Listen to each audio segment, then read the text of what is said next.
Welcome to our fifth and final video for the motivational themes. This one we're going to explore one that we all know really well. It's happiness, pleasure, enjoyment. And the reason we all know this is because we live in the wealthiest country in the history of the world. Money rules everything around us. And for that, we're going to talk about a story in the Bible about the rich fool, where God's kind of exploring what money actually does to us when we worship that. Yeah, so Jesus tells a story, and he starts out by warning everyone around him against all kinds of greed.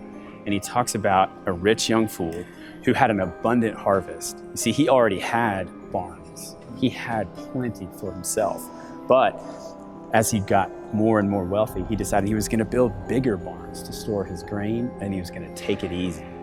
Right? And there's this one part of that where the rich young fool says, I'm going to eat, drink, and be merry, which is such a common thing in our country. Right. Everyone says that. But what's crazy is people say that's biblical, which it is.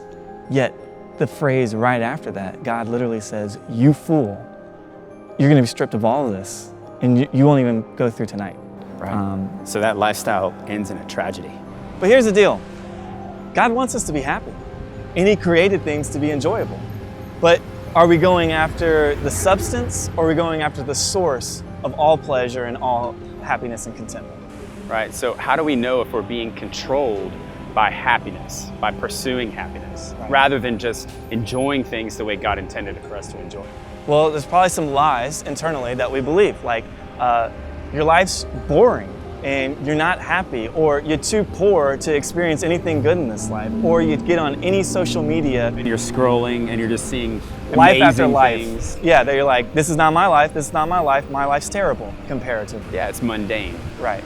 So that's really the tragedy. You're not even present to experience who God is in the moment, because you're always seeking something more than what you have in front of you. But the truth is that God is right where we are.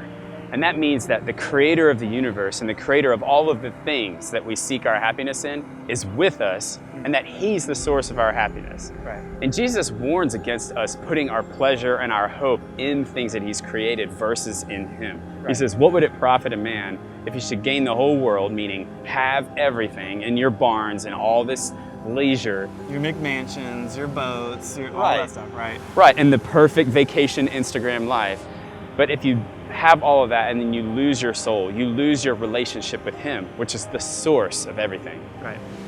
It actually reminds me of our response. Like if it's true that the Creator is the source of all pleasure, joy, and happiness, and not just His created things, that in Esther 4 it says perhaps we were created for just this moment, which is connecting to God where we are to experience Him in what's happening around us. And I don't think that's something that actually happens a lot in our culture. We always want the next thing. We always want more. And because of that, we always feel bored in the present, rather than saying, what if you were created for this moment right now? Right, the people right in front of you that you can engage with, or Right. just spending time with God alone. Right. Actually connecting with Him and that being the source of happiness. So the way to turn a tragedy into a triumph is to stop finding your meaning into the things that are created, which are just dead things, and actually go to the living God, which is the source of every good thing to give to us. Right, and when we seek His kingdom first, when we seek Him first, then everything else gets added to us.